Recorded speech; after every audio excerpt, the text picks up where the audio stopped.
Bonjour Linda Bordoletto. Bien, c'est avec beaucoup de joie et beaucoup de plaisir que je vous revois ce soir. Je vous remercie d'avoir accepté notre invitation pour présenter votre nouveau livre après le chemin des Andes. C'est le chemin des anges que vous voulez nous en présenter. Et c'est l'histoire, c'est votre ressenti la découverte de ce qu'on appelle en Israël le chemin d'Israël, je suis là Israël, que je ne connais pas, 1000 kilomètres que vous avez fait à pied. Mais auparavant, je souhaiterais tout de même remercier avant tout le président du FE Monde, l'ambassadeur François Barry de Longchamp, et son délégué général, monsieur Marc Goudin, qui nous a permis de participer aux conférences de FE Monde et de pouvoir découvrir ensemble le chemin des anges. Également, je souhaitais remercier le groupe PSA, car tout groupe, pour son partenariat avec l'UFE Monde qui nous permet la logistique de vous contacter aujourd'hui, sachant que en Israël, un des dirigeants du groupe Lubinsky, qui est leur correspondant, a très longtemps été membre de notre UFE Israël. Donc aujourd'hui, qui êtes-vous vous décrivez souvent comme une exploratrice et écrivain, et que votre vocation est explorer. Vous allez donc faire découvrir votre soif de découvrir le monde, et vous étiez auparavant une militaire, un officier brillant de carrière, et un jour, comme vous l'écrivez, vous avez dit que vous vouliez vivre mon aventure, c'est vous qui parlez, sans attendre celle qui me permettrait de réaliser mes rêves, de ressentir la plénitude de la vie et d'être enfin moi. Alors c'est une carrière à la fois, je dirais, de grand reporter à pied, d'aventurière peut-être, et également vous faites rêver beaucoup de nos jeunes compatriotes qui souhaitent, après leur service militaire, découvrir le monde, et ils le font souvent avec leur sac à dos. Seulement maintenant, avec la période de Corona, ils n'ont pas pu le faire. Et nous voulions également vous recevoir en présentiel et puis dans des cérémonies de dédicace de votre livre. On n'a pas pu le faire, mais merci d'avoir nous donné un avant-goût et aujourd'hui de le faire. Donc, je souhaite également, vous nous permettez de connaître un certain ressenti et les bouleversements que vous avez vécus en Israël pendant ces 2 mois. Et ce ressenti est profond et intime, et c'est enfin un vrai partage. Alors moi, je voulais, avant de vous écouter et que tous nos membres puissent découvrir ensemble ce chemin des anges, vous dire quelques mots sur Israël. Bon, bien, on est une dame qui vient de fêter son jubilé, elle n'aime pas toujours dire son âge, mais elle reste jeune, on a l'UFE à venir, mais on est fidèle à notre mission de solidarité et d'entraide en cette période de crise sanitaire et sécuritaire. Et auprès de nos citoyens, nous sommes là pour les écouter, pour les aider, surtout en cette période. Et nos 150 000 Français, je veux vous dire vraiment, sont fidèles à la France, à son attachement et à sa culture. Et c'est pour ça que nous avons un grand mouvement entre la France et Israël. Et l'UFE joue son rôle et continuera à jouer son rôle. Voilà, parmi notre public, vous avez le prix d'Israël, David Harari, qui est membre de la Fondation France-Israël. Alors, je vous dis au revoir, je vous place la parole à Linda. Au revoir. Merci beaucoup Gérard pour cette présentation, pour cet accueil, pour me donner l'opportunité de partager mon expérience avec vous, les Français d'Israël. Et merci beaucoup à l'UFE Monde, à Marc, Charlotte d'avoir organisé ça, et surtout à Malika d'avoir tout géré, la logistique qui nous permet en fait de rendre tout cela possible malgré la distance, malgré la période. Alors, avant de vous parler du chemin des anges à proprement parler, Comme les images sont beaucoup plus parlantes que les mots, je vous propose de regarder un petit teaser de 2 minutes qui vous explique qui je suis et comment je suis devenue ce que je suis aujourd'hui, exploratrice et écrivaine.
Donc voilà pour la courte présentation de mes activités. En gros, ça fait aujourd'hui 10 ans que j'explore des régions méconnues du monde. Comme vous l'avez vu dans cette petite vidéo, il y a eu la Sibérie, il y a eu l'Alaska, il y a eu l'Himalaya. Et suite à l'Himalaya, donc j'ai fait ce tour de France en courant où j'ai couru 35 marathons en 2 mois. Et Israël est arrivé après. Donc il va falloir que je rajoute ça dans mon petit teaser, mais c'est l'aventure que je vais vous présenter. Et en gros, avant de développer le chemin des anges, je vais vous poser peut-être cette question: comment et pourquoi je suis passée de cette carrière militaire, puisque comme Gérard l'a dit tout à l'heure, avant d'être aventurière, exploratrice et écrivaine, j'étais officier dans un premier temps dans l'armée de l'air, ensuite dans la gendarmerie. Donc j'ai fait l'école des officiers de l'armée de l'air de Salon-de-Provence. Je voulais être pilote de chasse. Malheureusement, j'ai une scoliose, donc ça m'a rendue inapte au siège éjectable. Et la médecine militaire étant ce qu'elle est, elle n'a pas pris de risque. Donc du coup, j'étais déclarée inapte au pilotage d'avions de transport, inapte au pilotage d'hélico. Et du coup, rester dans l'armée de l'air alors que j'étais clouée au sol, c'était pas vraiment mon ambition. Et c'est pourquoi j'ai basculé comme officier de gendarmerie. Donc j'ai fait l'école des officiers de la gendarmerie nationale à Melun. Et je me suis retrouvée, là, comme vous pouvez le voir dans cet article, en poste de commandement. Donc j'avais 24 ans et je commandais 150 gendarmes à Roubaix, dans le nord de la France. Et qu'est-ce qui s'est passé? Alors justement, entre cette époque donc, où je menais cette carrière, donc j'ai fait ça pendant 10 ans, 4 ans en tant que lieutenant à la compagnie de gendarmerie de Roubaix. Je passe capitaine quand j'ai 27 ans. Et dans l'armée, quand on passe au grade supérieur, on change de poste. Et moi, en fait, qui avait déjà ce goût pour l'étranger, pour l'international, pour le voyage, je demande plein de postes à l'étranger. Et les RH étant ce qu'elles sont dans l'armée, en fait, on dit souvent qu'on est choisi par son poste, mais on ne choisit pas son poste. Je me retrouve à travailler au ministère des Finances à Bercy en 2007, à l'époque de Sarkozy, où en gros, je gère les réformes du patrimoine immobilier de l'État. Donc en gros, le truc qui n'a rien à voir avec l'aventure. Et donc là, je suis capitaine détachée au ministère des Finances. Je travaille en relation avec le ministre pour gérer ces réformes. Et le déclic qu'il y a eu, qui fait que quelques années plus tard, je me retrouve au milieu des montagnes avec mon sac à dos, c'est que quand j'ai 28 ans, mon père meurt et brutalement confrontée à la disparition de mon père. Et j'avais une relation très très proche de mon père, parce que c'est mon père qui m'a élevée, parce que mes parents divorçaient quand j'avais 10 ans, et mon frère et moi, on a fait le choix de rester avec mon père. Et mon père n'étant plus là, tout d'un coup, tous mes repères s'effondrent. Et la question qui me vient très brutalement, c'est qui suis-je? Et je me rends compte que la femme que je suis devenue à ce moment-là, cette femme, donc j'étais mariée, je suivais cette carrière militaire, cette carrière d'officier qui était toute tracée. C'était très bien sur le papier, sauf que bah, ça ne me faisait pas vibrer et que cette femme, je ne la connaissais pas. En fait, j'étais devenue complètement étrangère à moi-même. D'où cette question, comme je viens de vous le dire, qui suis-je et qu'est-ce que je veux? Parce qu'en fait, ça, on s'en rend compte dans un changement de vie. On sait souvent ce qu'on ne veut pas, mais on sait beaucoup moins ce qu'on veut. Et finalement, bah, comment je me suis retrouvée, comme vous le voyez sur cette photo, à vivre cette vie d'aventure? Eh bien, tout simplement, je suis allée voir, je suis allée piocher dans mes rêves d'enfant, dans mes rêves de petite fille. Alors, on va dire de façon caricaturale et très stigmatisée, les petites filles en général, ça joue à la Barbie, aux poupées, etc. Sauf que moi, bah, j'ai grandi à la campagne, dans le nord de la France. Je passais tout mon temps dehors, je rêvais d'aventure. Mes films préférés, c'était les aventures d'Indiana Jones. Attendez, parce que je vois que des gens n'ont pas vu la vidéo.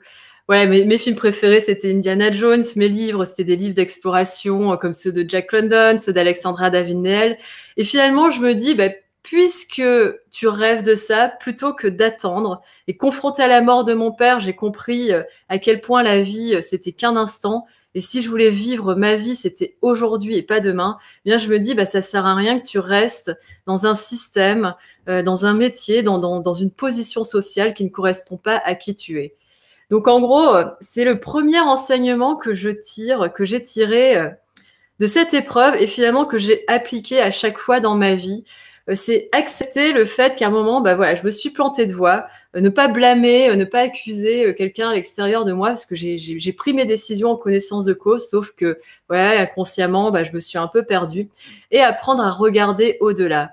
Et au-delà, bah, qu'est-ce qu'il y avait? Il y avait mon rêve de devenir exploratrice, comme je viens de vous l'expliquer, et surtout, il y avait ma volonté de devenir. Et je me suis accrochée à ce désir, à ce rêve, à ma volonté. Et ce qui fait que 2 ans plus tard, parce qu'en fait, là, je vous explique ça en quelques minutes, mais c'était 2 ans d'introspection pour affronter mes doutes, mes questionnements et mes peurs. Bah, j'ai pris mon courage à 2 mains, j'ai démissionné, j'ai divorcé. Et en août 2011, je me retrouve là, en Sibérie, où je décide de vivre avec un peuple nomade éleveur de rennes qui s'appelle les Tchoukches. Donc en fait, je vais pas vous faire vous décrire le détail de toutes mes aventures. Hein. Vous pouvez voir ça sur mon site web si vous voulez avoir les détails. Donc j'ai passé beaucoup de temps en Sibérie. J'ai vécu 6 mois avec ces nomades éleveurs de rennes qui sont à l'extrême orient de la Sibérie, au Kamchatka. Après, j'ai eu toute une période himalayenne au nord de l'Inde, dans une région qui s'appelle le Zanskar, où j'ai vécu en tout 1 an avec des nonnes bouddhistes, où je m'initie au bouddhisme, à la méditation. Ensuite, je suis partie au Kyrgyzstan que j'ai traversé en courant et à vélo. Et en rentrant, en fait, à ce moment-là, je rentre en France et je me rends compte, donc là, on est en, je sais plus, bah, c'était avant que je parte en Israël, donc on est en 2017. Je me rends compte à quel point l'atmosphère est plombée en France, il y a un pessimisme ambiant, que les gens n'osent pas oser, qu'en gros, il y a plein de gens qui veulent changer de vie comme moi j'avais fait, mais qui sont tenus par leurs peurs, par leurs doutes, et qui en gros se montent toute une batterie d'obstacles, alors que le principal obstacle, il est en eux-mêmes. Et donc, c'est pour ça que je fais ce Tour de France en courant, où je cours 35 marathons en 2 mois. Et en fait, j'avais écrit un manifeste qui s'appelle «L'audace nous rendra libres» pour diffuser ce message à travers la France. Et en fait, qu'est-ce qui se passe pour revenir à notre sujet du jour, le chemin des anges? Quand je rentre de ce Tour de France, au départ, je me lance dans des activités de coaching, sauf que voilà, je le fais plus sur le voilà, rationnellement, ça correspondait à ce que je transmettais, donc je commence à coacher les gens. J'étais ancienne officier de l'armée, donc c'est quelque chose que je fais assez facilement. Comme je vous l'ai dit tout à l'heure, je pratique la méditation depuis que je suis allée vivre avec les nonnes bouddhistes dans l'Himalaya. Et un matin, donc je fais ma méditation tranquille. Et puis vous savez, quand on médite, en général, il se passe pas grand-chose. Hein, on est là avec nos pensées. Sauf qu'un matin, tout d'un coup, j'ai une vision qui m'indique Israël. Alors, ça a été assez très, très, très étrange parce que, a priori, je n'ai aucun lien avec Israël. Moi qui suis une grande amoureuse des immensités sauvages, de la nature à l'état pur, sur le papier, je regarde Israël, je dis ok, c'est bien, mais c'est un petit pays qui correspond pas à ce que j'avais l'habitude de parcourir. Sauf que depuis que j'ai changé de vie, il y a une chose à laquelle je me fie sans douter, c'est mon intuition. Cette petite voix intérieure qui, quand à un moment je la ressens, si cette voix intérieure, si mon intuition me dit tu dois aller là, en fait je me pose pas de questions et j'y vais. Et c'est comme ça que en décembre 2017, donc en fait ça a été très rapide, hein, j'ai cette vision, je commence à me renseigner sur Israël et c'est là que je découvre qu'il y a ce chemin donc, qui est connu en Israël comme étant le Shvil Israël, qui traverse Israël du nord au sud. Donc pour ceux qui connaissent pas le chemin en lui-même, c'est un chemin qui fait à peu près 1000 kilomètres. Alors il a été étendu après que je l'ai parcouru, donc aujourd'hui il doit faire à peu près 1100 kilomètres. Et en fait c'était fascinant parce que Israël, vous savez, c'est un pays... alors je crois qu'il fait que ça doit faire 500 kilomètres de long. Et ce qui est hallucinant dans ce chemin, c'est que c'est vraiment, moi j'avais comparé comme un serpent qui se tortille dans tous les sens et dans tout ce qu'il y a de plus flamboyant en Israël d'un point de vue de la nature. Et c'est ce qui m'a intéressée. Donc c'est ce côté très sinueux du chemin, de parcourir aussi bien des sites historiques, mais surtout de découvrir Israël à travers le prisme de la nature. Parce que la première chose à laquelle j'étais confrontée quand j'ai commencé à parler d'Israël autour de moi, autant les gens ils étaient limite un peu blasés quand je leur disais que je partais en Sibérie, en Himalaya. Israël, on voit bien que à chaque fois, ça ne laisse personne indifférent. Et ce qui m'intéressait, moi, ma façon de voyager, c'est de m'ouvrir. C'est une ouverture. On peut pas voyager si on n'est pas dans une ouverture d'esprit et encore plus dans une ouverture du cœur.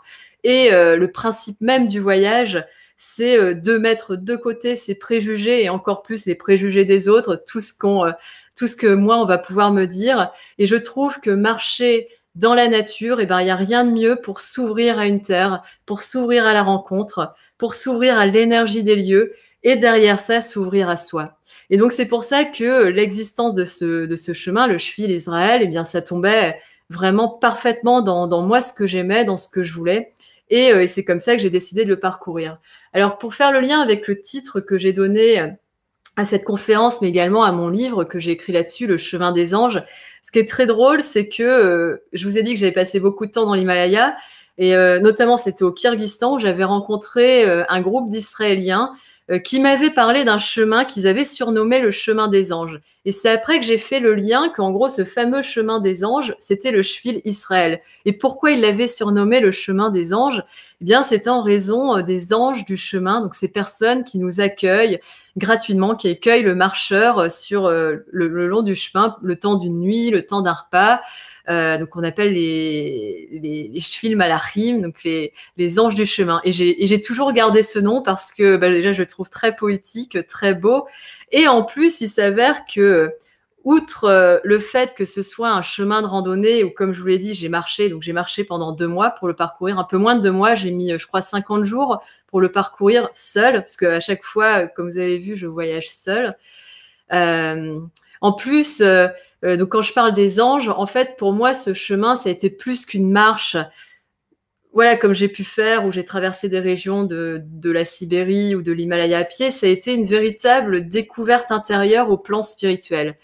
Et c'est pour ça que je parle souvent de ce chemin comme étant l'amorce en conscience de ma quête spirituelle, parce que c'est sur cette terre, c'est en Israël, et notamment, je vais vous expliquer, dans le désert du Negev, que j'ai vraiment eu la sensation à un moment donné de me connecter à quelque chose de plus grand que moi, quelque chose qu'on peut appeler l'âme, le divin, mais c'est quelque chose finalement de très incarné, et c'est là que finalement la marche en elle-même, il n'y a pas besoin d'être croyant, d'être religieux pour ressentir ces choses-là.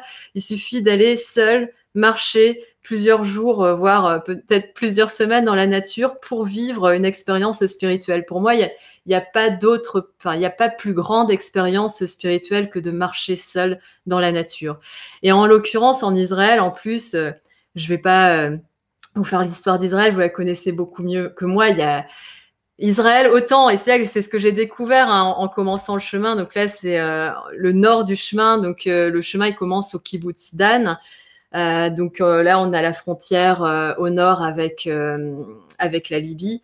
Et autant, en fait, moi, je me suis retrouvée, j'ai vite ressenti le fait que c'était un pays petit par rapport aux régions sauvages que j'avais l'habitude de parcourir.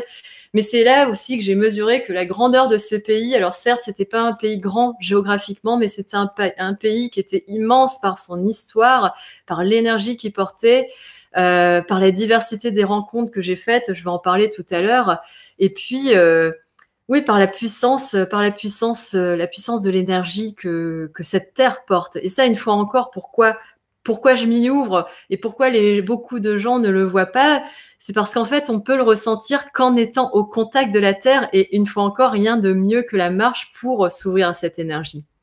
Donc en fait, ce chemin, je vais vous passer là une série de photos pour vous montrer à quoi il ressemble, hein, même si j'imagine que vous connaissez déjà beaucoup de régions d'Israël.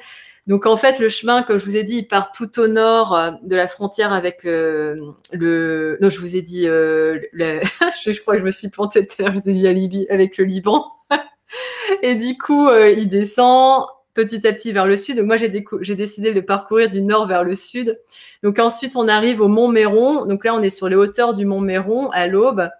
En fait, ce qui est très drôle, c'est que vous avez ces boîtes-là qui sont disposées le long du chemin, qui sont aux couleurs du Schwil. Donc le Schwil, c'est un sentier balisé comme l'équivalent des GR qu'on a en France, les chemins de grande randonnée. Et les couleurs du chemin, du balisage du chemin, c'est blanc, bleu et orange. C'est très pragmatique, blanc pour la montagne, bleu pour la mer, parce qu'à un moment, on longe la mer Méditerranée, et orange pour le grand et magique désert du Negev. Et donc, vous avez ces boîtes qui sont disposées le long du chemin, et c'est très drôle parce que moi, quand j'arrive, je pensais que, comme dans les refuges qu'on peut trouver en haute montagne, je pensais que les gens entreposaient du matériel, de la nourriture dont on n'avait plus besoin. Et en fait, non, les marcheurs déposent des livres. Donc, en l'occurrence, c'est quasiment, je crois qu'il y avait que des livres en hébreu. Et j'ai trouvé ça très poétique, le fait de déposer des livres et de les laisser à disposition d'autres marcheurs. Et en fait, à ce moment-là, donc là, on est sur le Mont Méron. C'est très drôle parce que moi-même, j'emporte toujours un livre quand je voyage.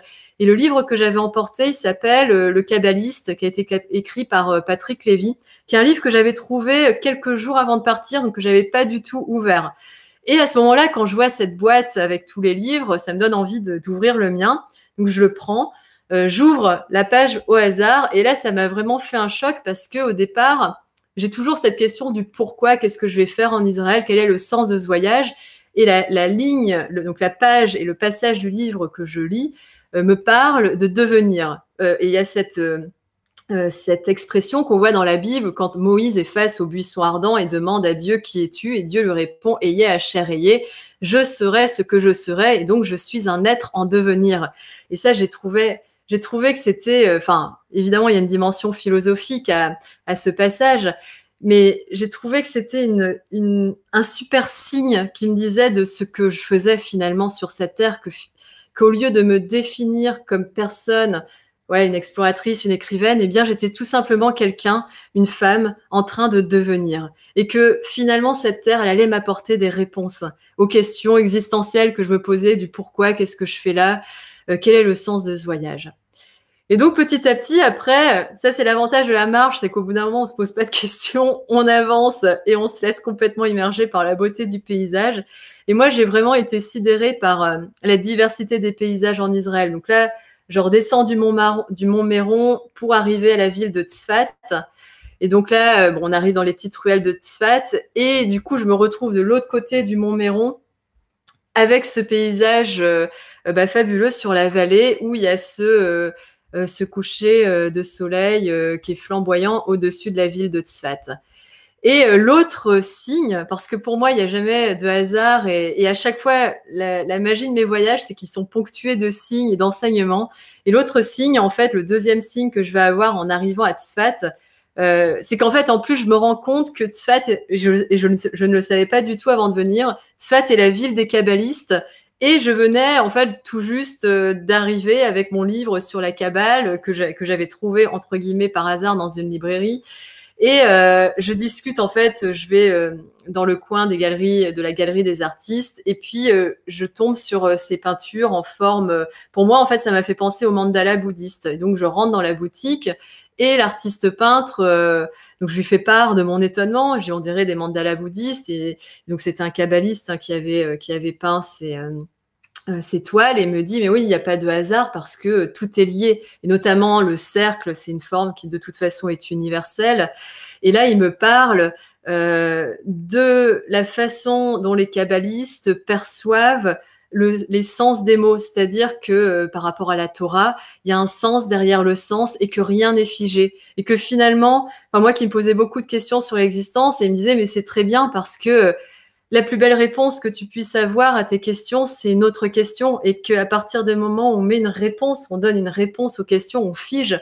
Or, le but de l'existence, c'est de toujours être en mouvement. Et ça correspond exactement, en fait, à ma philosophie de vie, qui est la vie en tant que mouvement permanent. Et à partir du moment où on se cristallise dans une décision, dans un caractère, dans une position, dans une étiquette sociale, et c'est là, à partir du moment, c'est à partir de là où on se ferme à ce qu'on est, parce qu'en fait, ce qu'on est, c'est insondable, c'est une quête. Quand je parle de quête, en fait, c'est une quête sans fin, et c'est des questions et des questions et des questions auxquelles on n'aura jamais fini de répondre, mais qu'on doit se poser si on veut à un moment progresser intérieurement. Et donc, bon, tout ça pour vous dire à quel point mon voyage en Israël était beaucoup plus qu'une marche découverte de paysages. Ça a été vraiment un voyage qui a été extrêmement profond au sens intérieur, au sens spirituel. Et donc ensuite, j'arrive au bord de la mer de Galilée, et en fait, j'avais posé ma tente. Là, j'avais dormi au bord de la mer de Galilée pour pouvoir admirer ce splendide lever du soleil. Donc là, en fait, au fond, vous avez le plateau du Golan. Après, ce que j'ai découvert, sur les bords du Galilée, il y avait un autre chemin qui est également balisé et qui est répertorié dans les guides comme étant le chemin de Jésus, et le Jesus Trail. Et là, en fait, c'était drôle parce que moi, je marchais dans un sens et je croise ce marcheur qui est un marcheur italien, et je ne sais pas si vous voyez bien, il a sur son sac accroché la coquille Saint-Jacques. Et en fait, c'est la marque de ceux qui ont parcouru le chemin de Compostelle, le Camino. Et donc, c'est là qu'il, lui, il était vraiment dans une logique très pèlerin, aller d'église en église, et ne pas du tout s'éloigner du chemin qui était ultra tracé de ce chemin de Jésus. Et en fait, moi, ça me fait toujours sourire. Je comprends qu'on puisse avoir une démarche de pèlerinage, et je trouve ça très beau par rapport, parce que c'est une quête en soi, à marcher sur les pas de quelqu'un d'autre pour pouvoir finalement tracer son propre chemin intérieur. Mais moi, j'ai toujours eu, c'est pour ça d'ailleurs que je me définis comme exploratrice, j'ai toujours eu cette envie d'aller à côté, d'aller en dehors des sentiers battus, d'où toutes les régions que j'ai pu explorer.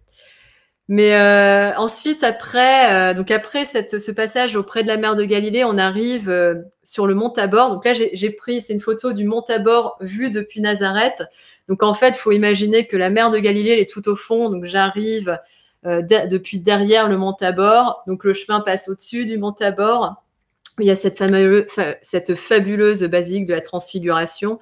Après, on redescend, etc. Puis on arrive à Nazareth.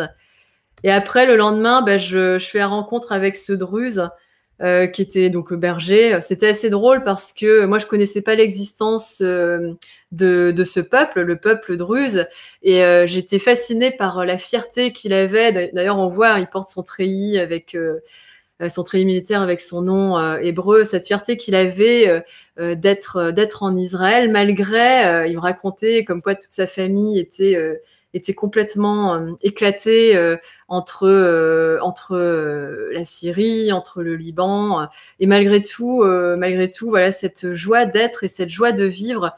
Mais quelque part, quand je vous parle de cette joie de vivre, je vous ai parlé des anges du chemin tout à l'heure, donc les Shvil Malachim, donc qui sont ces personnes qui se portent volontaires pour accueillir le marcheur le temps d'une nuit ou le temps d'un repas. Et en fait, quand je vous parle de cette joie de vivre que j'ai pu voir à travers ce Druze, mais je l'ai retrouvée dans tous les Israéliens que j'ai rencontrés sur le chemin.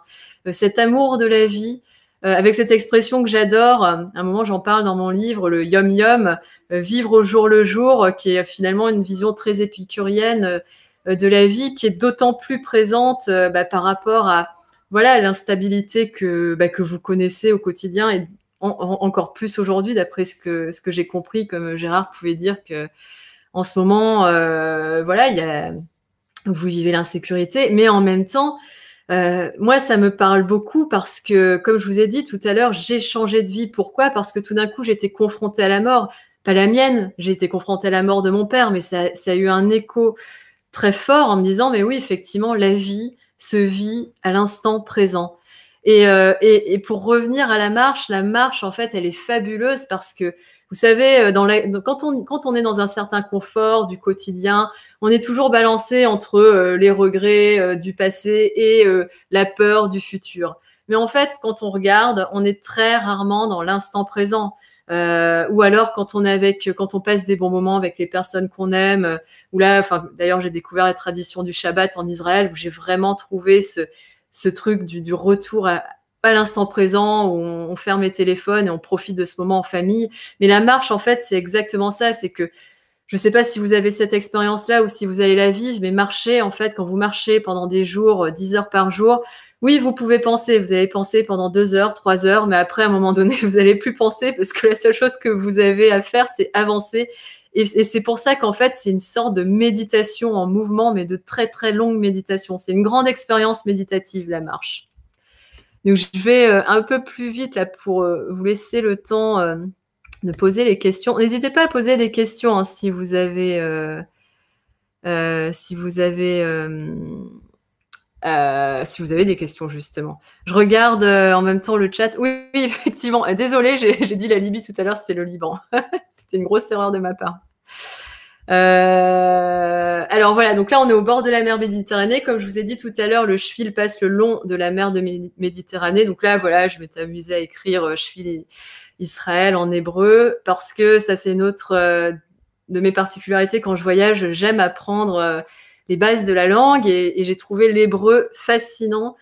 Encore une fois, avec ce que ce kabbaliste il me dit à Tzfat en me disant voilà, il y a un sens derrière le sens, il y a un sens derrière ce qu'on peut lire. Et en fait, cette particularité de l'hébreu, ou le fait qu'il n'y ait pas de voyelles et qu'on puisse permuter les lettres et que en fait chaque mot, en permutant les lettres, permet de révéler un autre mot, mais qui va être en lien avec le mot, le premier mot. J'ai trouvé ça fascinant à quel point, en fait, à quel point finalement ma quête trouvait un écho profond en cette terre, en la culture hébraïque, voilà. C'était pour faire cette parenthèse sur le fait que je me suis amusée à apprendre à écrire l'hébreu. Donc là, en fait, on arrive à Tel Aviv, sur le port de Yafo. Ensuite, le chemin, il bifurque vers Jérusalem. Donc, il ne s'arrête pas à Jérusalem. Moi, j'ai fait un crochet, évidemment, pour passer un peu de temps à Jérusalem. Et il repart dans les collines au sud de Jérusalem. Et pour vous montrer un exemple, parce que je vous ai dit tout à l'heure, pour revenir à des choses un peu plus pragmatiques, donc il y a comment on dort sur ce chemin. Donc il y a 3 possibilités. Vous avez la liste des anges du chemin. Donc vous avez, en fait, ça se télécharge sur Internet. Il y a toutes les infos qui sont sur mon site Internet, hein, si vous voulez les infos sur le chemin en français notamment. Donc soit vous appelez un des anges du chemin et il va vous dire ok, tu peux venir ou pas. Donc les anges, ils sont catégorisés par ville et vous voyez par rapport à votre position. Donc soit il y en a qui vivent dans des villages, dans les kibbutz ou carrément dans les villes, hein. Il y en a à Tzfat, il y en a à Tel Aviv, il y en a à Jérusalem aussi. Donc soit vous avez quelqu'un qui va vous ouvrir la porte, et ça j'ai trouvé ça génial parce que moi, n'étant pas d'Israël, n'étant pas juive, ça m'a permis de voir la culture de l'intérieur, où j'ai carrément été plusieurs fois invitée à des dîners de Shabbat, alors que ces gens ne me connaissaient pas, quoi, et je venais là-bas juste pour une nuit, pour une soirée. Ça, c'est la première possibilité. La deuxième possibilité, vous allez le voir, après je vous montrerai des photos, c'est dormir sous tente. Donc comme là, par exemple, j'étais dans le désert du Negev, où j'avais posé ma tente au milieu des ruines parce qu'il y avait un vent de folie dans le désert. Et la troisième possibilité, donc vous avez dans certains kibbutz les hikers rooms, des chambres pour les randonneurs qui ressemblent à ça. Et en fait, ça c'est pareil, j'ai trouvé ça, c'est vraiment très unique, hein. Moi, j'ai retrouvé ça nulle part ailleurs. En fait, c'était le kibbutz, c'était au sud de Jérusalem. Je me souviens plus du nom du kibbutz, où en gros, je suis arrivée, on m'a donné le code de la chambre et puis voilà, c'est ouvert à tout le monde et il y a une grande confiance. J'ai vraiment été sidérée par la confiance qu'il y avait envers le marcheur. Je ne pourrais pas parler pour le reste, mais en tout cas envers les personnes qui parcourent le Shvil. Et d'ailleurs, on m'avait dit que le Shvil, il y a vraiment quelque chose de particulier, que toutes les personnes que je rencontrerais le long du Shvil feraient preuve de bienveillance. Et en fait, c'est pas un mythe, c'est extrêmement vrai.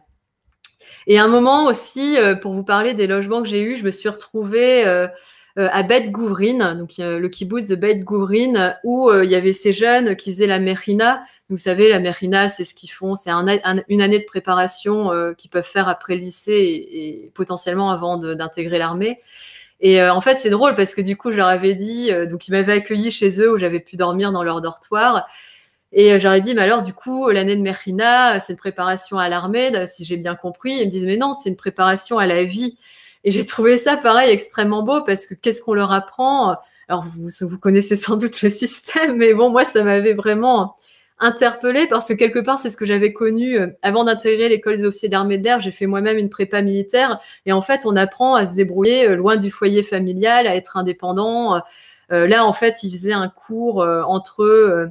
Donc le soir, il devait faire un cours où il devait explorer, je sais plus s'il devait commenter des passages de la Torah. Et en plus, ils ont vraiment été adorables parce que comme j'étais de passage, ils m'ont dit, bah tiens, t'as qu'à parler pendant 5-10 minutes pour expliquer d'où tu viens et pourquoi tu fais ce chemin.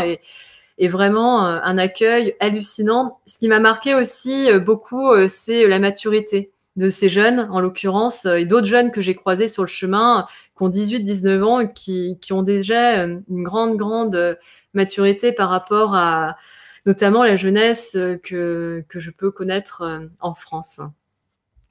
Donc ensuite, pour en arriver enfin au grand désert du Negev, donc là, je suis vraiment aux portes du désert. Donc en fait, il y a une transition sur le chemin où on quitte la forêt. Donc en fait, c'est après le kibbutz, un kibbutz qui s'appelle Samsana ou Amasa, je sais plus, je me souviens plus exactement du nom.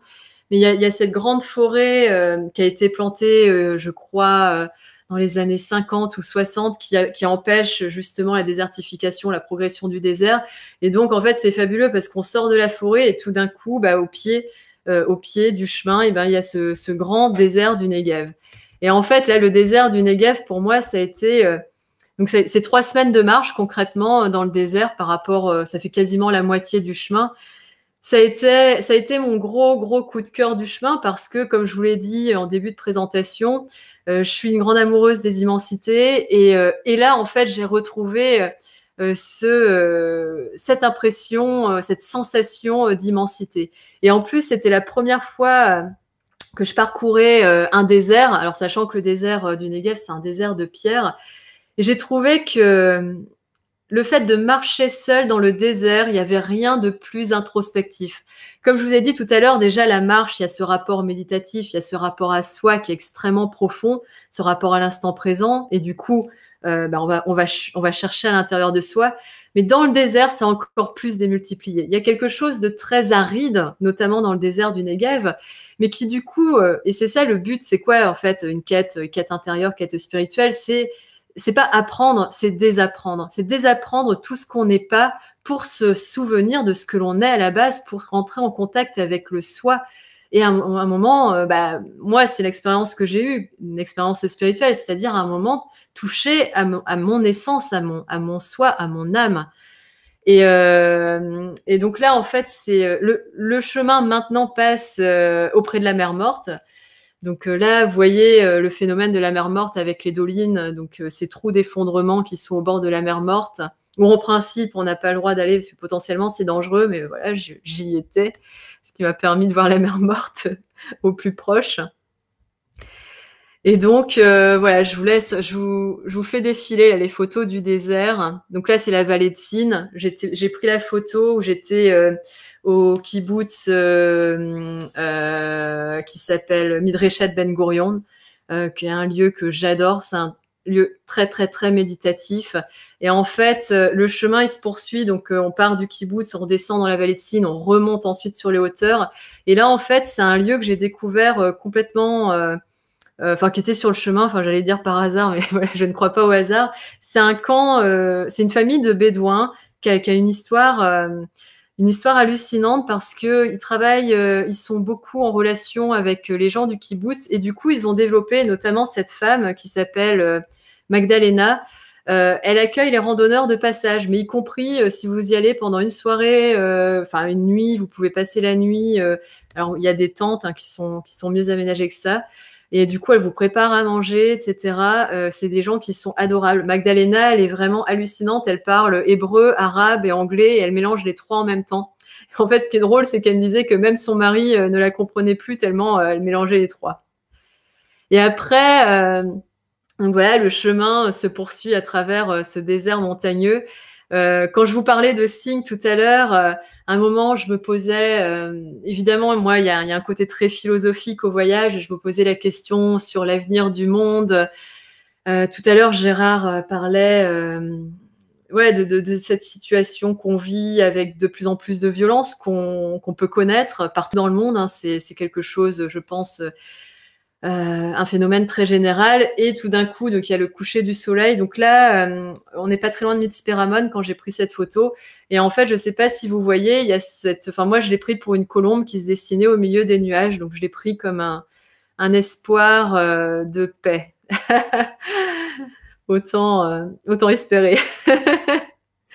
Et enfin, donc on arrive, quand je vous dis que c'est un désert montagneux, ouais, c'est un chemin, là c'est quelque chose sur lequel j'ai pas insisté. C'est un chemin, moi, qui ai beaucoup marché dans différents endroits du monde. C'est un chemin, c'est pas le plus difficile que j'ai fait, mais c'est un chemin qui n'est pas facile. Et notamment, vous avez ces passages assez vertigineux dans le désert où vous arrivez dans les canyons. Donc là, on est quasiment tout au sud, hein, près d'Eilat, au nord d'Eilat. Donc avec des échelles que vous devez escalader, qui montent d'un côté puis qui redescendent de l'autre. Alors en soi, l'échelle, c'est pas grave, sauf qu'il faut imaginer que j'ai quand même un sac qui pèse lourd, et notamment dans le désert où il faut être en autonomie d'eau et de nourriture pendant plusieurs jours, donc ça alourdit d'autant plus le sac, ce qui rend la marche d'autant plus périlleuse, d'autant plus quand on est seul. Et enfin, donc ça c'est la fin du chemin. Je crois que ça doit être la veille ou l'avant-veille avant que j'arrive à Eilat.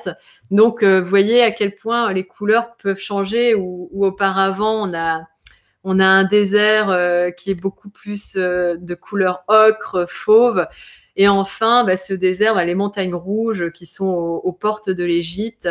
Et en fait, là, c'était vraiment avant de redescendre sur Eilat. Vous voyez en bas, là, on voit un petit peu les premières maisons d'Eilat, où j'étais sur les hauteurs de la mer Rouge. Donc voilà, je vais m'arrêter là pour que vous puissiez avoir le temps de poser vos questions. Donc comme j'ai dit tout à l'heure, j'écris un livre donc, qui s'appelle Le chemin des anges, qui est le titre de cette conférence. Donc le livre il est disponible notamment en version poche, donc c'est la photo de droite, que vous pouvez commander en France, hein, si vous revenez en France, ou sinon qui est disponible sur Amazon en Kindle, qui raconte de beaucoup plus en détail et beaucoup plus intérieurement ce que je viens de vous décrire en une quarantaine de minutes. Donc voilà, je suis à vous, je regarde vos questions. Hop. Alors, plusieurs de mes amis, soit en France, soit en Israël, n'ont pas pu. Ah, mais écoutez, ok. Non, je fais pas d'autres conférences. Par contre, la conférence est disponible en replay. Donc, du coup, vous allez recevoir le lien en replay. Vous pouvez le diffuser, évidemment, aux amis, à n'importe qui pourrait être intéressé par ce chemin, bien sûr, partagez.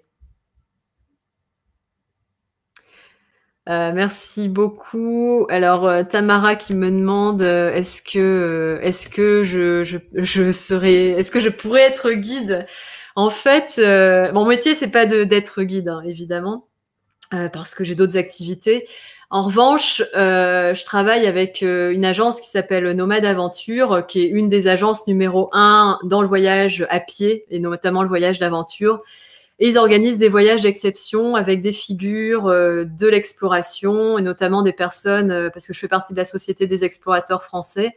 Et du coup, moi, j'aurais proposé un voyage parce que une autre de mes activités, comme je vous ai dit tout à l'heure, j'ai passé beaucoup de temps dans l'Himalaya où je me suis initiée au bouddhisme. Du coup, je pratique la méditation depuis des années et aujourd'hui, je donne des cours de yoga et de méditation pour justement contribuer à cet éveil des consciences et revenir à quelque chose, voilà, trouver se connecter à notre intuition et puis se reconnecter avec ce que l'on est, quelque chose de beaucoup plus humain. Donc du coup, en fait, on va créer un voyage en Israël, mais on voulait le faire en octobre, mais finalement, ils ont voulu décaler au mois de mars parce qu'ils avaient peur que la situation soit pas encore totalement régularisée au mois d'octobre. Qu'au mois de mars, il y aura un voyage de 2 semaines qui couplera marche sur les plus belles portions du Schwil et séance de méditation avec chaque jour une réflexion philosophique sur le développement intérieur, le développement personnel et spirituel. Voilà.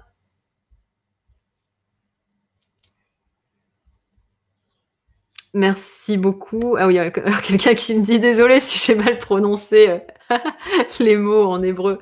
On dit malachei shvilim pour les. Ouais, j'ai dit shvil malachim. Ok, j'ai inversé. Désolée.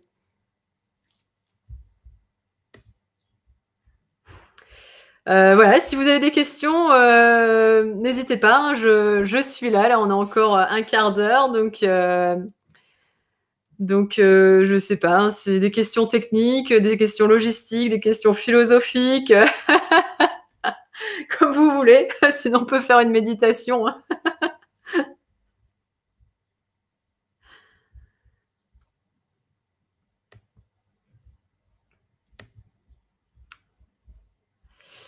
Alors, quelqu'un qui me demande pourquoi je voyage seule. Sylvie. Pourquoi je voyage seule? Alors, je sais que moi, c'est marrant parce que quand, notamment en Israël, j'ai croisé quelques marcheurs.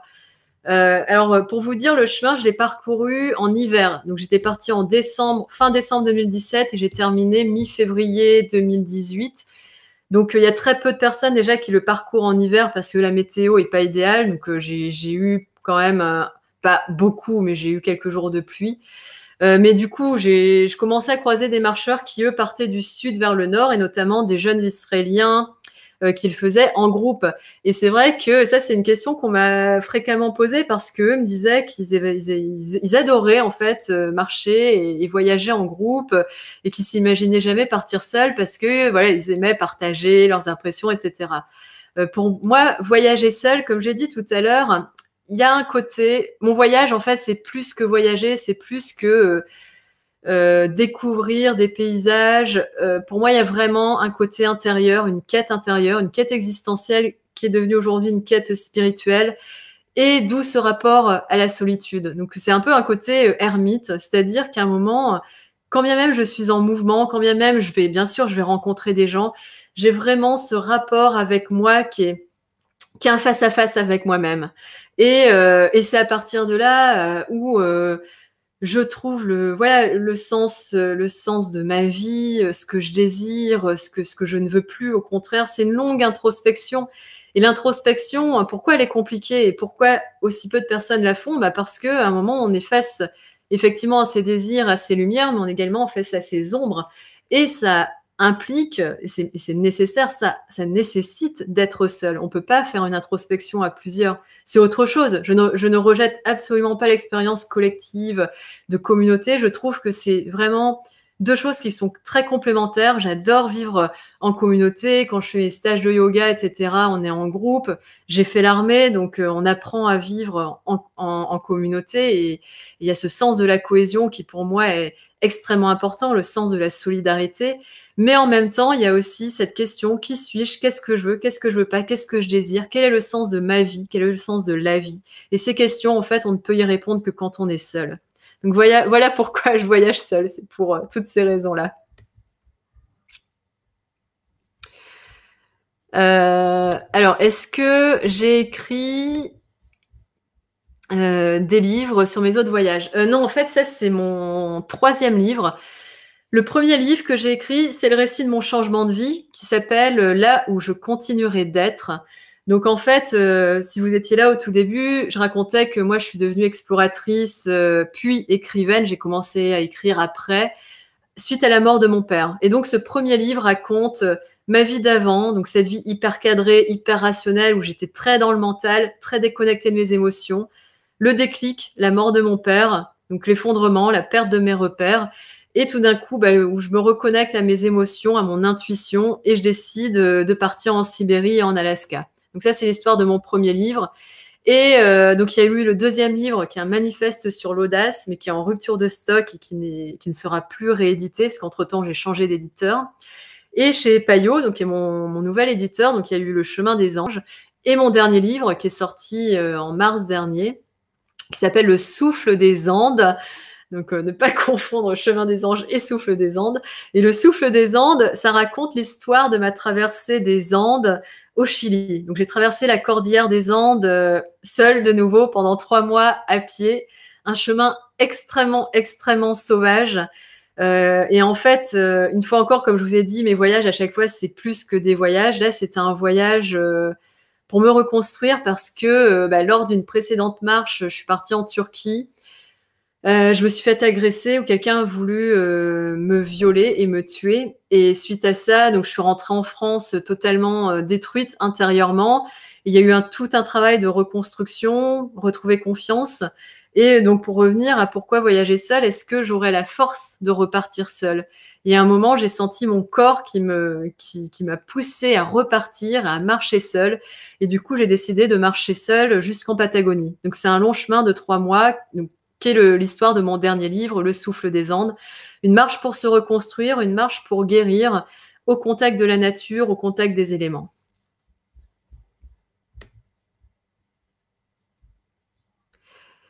Alors, Tamara qui me demande le plus beau coin que j'ai découvert. Alors, en Israël, comme j'ai dit tout à l'heure, pour moi, vraiment, j'ai un gros coup de cœur, qui est toujours là d'ailleurs, pour le désert du Negev, et notamment ce coin donc qu'on appelle la vallée de Sin, donc sur donc la vallée où vous savez, vous avez le kibbutz Midreshet Ben Gurion qui surplombe cette vallée, et puis ce camp de Bédouins là qui est pas très loin, et franchement, j'adore. D'ailleurs, la dernière photo, c'est celle-ci là. Là, c'est un lever du soleil depuis Midreshet Ben Gurion. J'ai jamais vu des couleurs aussi flamboyantes qu'à cet endroit-là. Et j'adore la sérénité de ce lieu, le silence de ce lieu. Alors, est-ce que donc Salah Roland qui me demande si j'ai parfois eu peur. Alors, une fois encore, ça dépend. En Israël, j'ai vraiment jamais eu peur parce que je me suis jamais sentie en danger ou quoi que ce soit. Et après, je vous ai dit, j'ai parcouru ce chemin pendant 2 mois. Je suis revenue 9 mois après en Israël où j'ai parcouru d'autres chemins. J'ai fait un chemin qui traverse le Golan, qui s'appelle le Golan Trail. J'ai passé du temps beaucoup plus au nord, un kibbutz, un tout petit kibbutz qui s'appelle Nimrod, où j'ai passé pas mal de temps dans cette région-là. Donc j'avais rencontré d'autres Druzes, qu'il y a pas mal de Druzes dans ces montagnes au nord. J'ai commencé à écrire mon livre dans le désert du Negev, où je m'étais installée là où vous avez vu Magdalena, là dans le désert, et j'adorais. Et c'est là où je pouvais observer les animaux, et surtout observer le silence, quoi. C'est fabuleux. Donc ça, donc ouais, j'ai jamais eu peur en Israël. Après, dans mes voyages, en général, moi, j'anticipe pas la peur. C'est-à-dire qu'à un moment, la peur arrive sur l'instant. Donc, quand il y a un danger, en général, qui est imminent, qu'en Sibérie, ça peut être, il y a les ours bruns en été, quand j'étais avec le peuple nomade. Après, pour revenir à ce que j'ai vécu en Turquie, quand je dis, de toute façon, la peur, ça s'anticipe pas. C'est qu'à un moment, quand il y a un danger qui est imminent, voilà, ça arrive et on est obligé de faire face. Et voilà. Donc du coup, souvent en fait, on a peur après, quoi. C'est pas avant, c'est après qu'on a peur.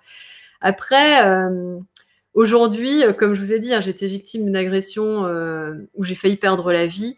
Donc du coup, évidemment, il y a une peur qui est liée à un traumatisme. Et donc là, c'est un vrai travail intérieur, un vrai travail de dépassement, parce que c'est même pas de la peur, en fait, c'est de la panique, parce qu'il y a le stress post-traumatique, etc., à gérer. Et c'est pour ça aussi que j'ai accru ma pratique du yoga et de la méditation, parce que je trouve que notamment le yoga permet de vider ces mémoires émotionnelles qui sont stockées dans nos cellules, parce qu'à un moment, on peut faire des thérapies. Moi, j'ai une thérapie avec un psy. On peut parler, on peut parler, on peut parler, on peut parler, c'est très bien, c'est essentiel, hein, libérer la parole, mais à un moment, tout ce qui est trauma, en fait, est stocké dans notre corps. Et vous avez compris à quel point j'ai une relation très forte avec mon corps, d'où la marche. Voilà, j'adore marcher à travers les espaces, parce que bah ouais, on a un lien corps, esprit, âme. Et en fait, il n'y a rien de tel que la marche pour se reconnecter, enfin réunifier ce que l'on est essentiellement. Et le yoga, en fait, permet ça aussi. Et le yoga, en plus, grâce à la respiration, quand on respire, en fait, on se connecte avec notre essence, avec ce qu'on est, avec notre conscience, avec notre âme. Notre respiration va déterminer notre état d'esprit. On respire lentement, on est relax, ou on respire plus rapidement, on va être stressé, quoi. Donc, et en fait, je me suis rendu compte que le yoga nous permettait de nous libérer de nos traumas, mais également de nos peurs, du stress, etc. Donc, il y a vraiment des méthodes hyper simples que j'ai découvertes grâce à mes voyages, d'ailleurs. Donc, alors, il y a quelqu'un qui me dit... Oui, Marco, ouais, que les Bédouins, effectivement, sont aussi un peuple de nomades. Alors maintenant, sédentarisé, mais à la base, effectivement, nomades. Donc Paul qui me demande, est-ce que... Oui, voilà, pour revenir à la peur, donc ouais, ça revient à ce que je viens de dire, en fait. Alors oui, donc Paul, vous me demandez, oui, même si on est, comme je pense, expert en self-défense. Alors je suis pas experte en self-défense. Effectivement, j'ai beaucoup pratiqué quand j'étais officier de gendarmerie. Mais en fait, vous savez, comme dans tout métier, on a une formation de base, donc on pratique beaucoup pendant la formation et après on pratique plus. Et le truc aussi, c'est que moi, quand j'ai commencé à voyager, et notamment quand il m'est arrivé ce qui m'arrivait en Turquie, ça faisait 10 ans. Moi, je suis quelqu'un de très dans la rencontre, dans l'ouverture, et je suis quelqu'un qui est foncièrement pacifique. J'ai beaucoup de bienveillance envers l'autre, d'où le fait que je voyage, hein, avec cette volonté de découverte. Et du coup, je ne me suis pas, j'ai pas, je m'entraîne pas au sport de combat. Après, j'ai une formation, hein, ouais, je m'entraîne régulièrement d'un point de vue sportif. Hein, je cours de 5 à 6 fois par semaine, d'où les marathons, comme je vous disais tout à l'heure. Mais de toute façon, dans le cadre d'une agression, et ça c'est très très important de le savoir, hein, parce après mon agression, j'ai fait de la boxe, pas pour dire ouais je vais pouvoir boxer, c'était pour me vider ma colère et vider ma haine. Donc je me suis mise pendant 3 mois, 3 fois par semaine, je faisais de la boxe thaï. Et mon prof, j'avais un coach privé en boxe, il me disait, c'est un mythe, ceux qui font du self-défense ou de la boxe, le jour où on est agressé, à moins d'être professionnel et de faire ça 10 heures par jour, le jour où on est agressé, qu'est-ce qui se passe? On est tellement surpris, on s'y attend tellement pas, qu'il y a un phénomène qu'on appelle la sidération. La sidération, c'est quoi? Bah, c'est freezing, on bouge plus, on est sidéré, on ne réagit pas. D'où le fait, pour les viols, il y a une grande, grande, grande majorité des viols où les femmes n'ont rien fait. Et moi-même, j'ai vécu ça, malgré ma formation, c'est que on s'attend pas à la violence, à un tel niveau de violence envers l'autre, quel qu'il soit. Donc, du coup, le self-défense, en fait, ce qui est bien, c'est bien pour avoir confiance en soi. Mais il faut pas se dire que, du coup, on est protégé de tout danger. Voilà.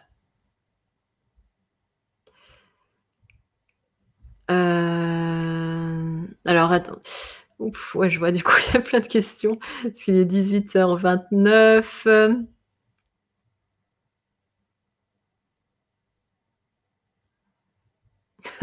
Ah, ça me fait rire, il y a quelqu'un qui dit qu'on dit bien « je filme à la rime ». Donc, je sais pas, hein, ça, c'est à vous de me dire, moi, je suis pas experte en hébreu. Est-ce que j'étais confrontée au conflit, alors le conflit, je sais pas, Marco, si vous me parlez du conflit en Israël ou pas. Alors si c'est en Israël, non. Sauf quand j'étais dans le Golan, à un moment, apparemment, enfin il y a des militaires qui étaient venus me voir, qui avaient la Syrie à côté qui avait accidentellement balancé un missile, je crois, sur le Golan, quoi. Mais bon, après j'en ai pas su plus, donc je peux pas savoir. Mais en tout cas, ouais, j'ai pas été confrontée au conflit à proprement parler. Si vous me parlez du conflit que vous connaissez, israélo-palestinien.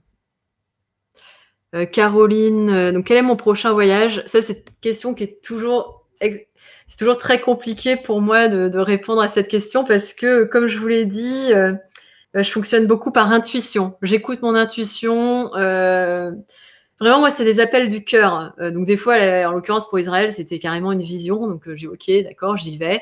Je me trompe en général pas, quoi, quand je me sens appelée. Mais ceci étant, c'est vrai que je vous ai pas dit par rapport à mes origines. Moi, j'ai mon père à la base est franco-italien et ma maman est indonésienne. Et en fait, en fait, c'est plus une aventure littéraire, c'est-à-dire que j'aimerais écrire l'histoire de ma mère et de ma grand-mère, donc en Indonésie, parce que c'est un pays qu'on ne connaît peu. Une histoire en plus, l'histoire de ma mère, où il y a eu beaucoup de souffrance par rapport à ce qui se passe en Indonésie, et j'ai envie de raconter tout ça, quoi. Et donc, du coup, évidemment, si je veux raconter cette histoire-là, ça implique que j'aille en Indonésie.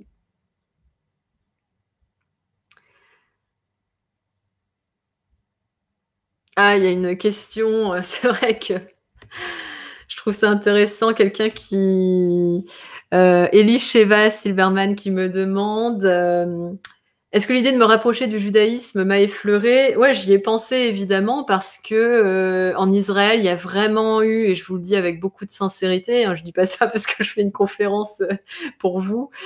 Et d'ailleurs, j'ai écrit un livre parce que j'écris pas des livres sur toutes les régions que j'ai explorées, hein. J'écris un livre quand il s'est vraiment passé quelque chose de profond à l'intérieur de moi.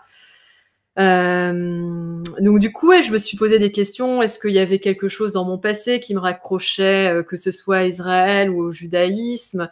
Et en fait, une des réponses que j'ai pu trouver en parcourant Israël, c'est que moi, voilà, j'ai différentes religions. Je suis quelqu'un qui est dans le mouvement, dans l'exploration. Et finalement, en fait, j'aime être cette personne qui fait le pont entre les différentes cultures, entre les différentes régions du monde, entre les différentes personnes, entre les différentes façons de voir et de penser.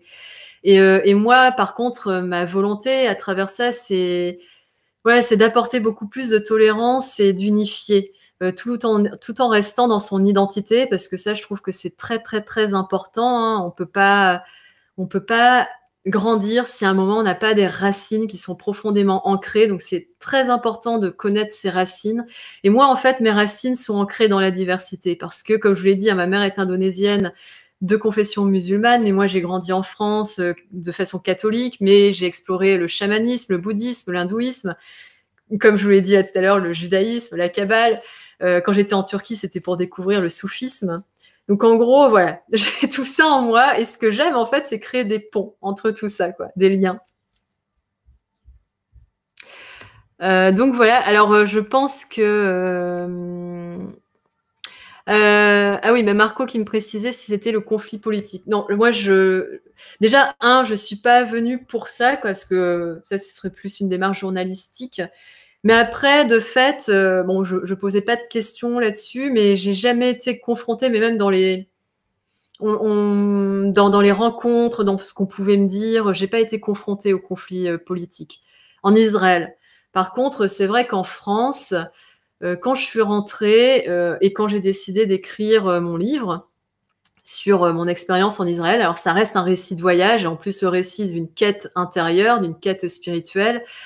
Là, en fait, c'est vrai qu'on me le renvoyait tout de suite. Or, comme je l'ai dit tout à l'heure, moi, je voyage. Je voyage pas pour m'accrocher à des préjugés. Je voyage dans une ouverture d'esprit, dans une ouverture du cœur. Et je voyage en fait pour restaurer l'humanité. Donc du coup, ça fait pas partie de mes propos de m'arrêter à tout ce qui est politique.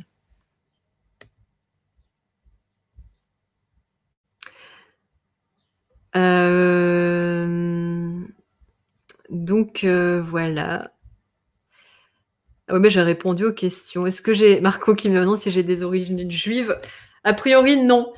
Mais comme je crois en la réincarnation, et donc je crois qu'on a des vies passées et que nous aurons des vies futures, je me dis que oui, c'est possible que j'ai déjà traîné ma carcasse sur cette terre dans une vie passée, quoi. Voilà.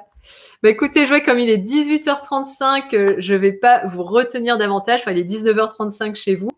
J'espère que cette conférence vous a plu. Je vous mets l'adresse de mon site si vous voulez voir les informations sur mon site web, que ce soit sur mes livres, sur le chemin, tout ce que vous voulez. En même temps, vous allez trouver sur mon site formulaire de contact si vous voulez m'envoyer des mails pour me poser des questions. Sinon, vous me trouvez aussi sur les réseaux sociaux, que ce soit Facebook ou Instagram. Linda Bortoletto, c'est pas compliqué. Je serai ravie d'y répondre. Et puis, merci encore de votre présence.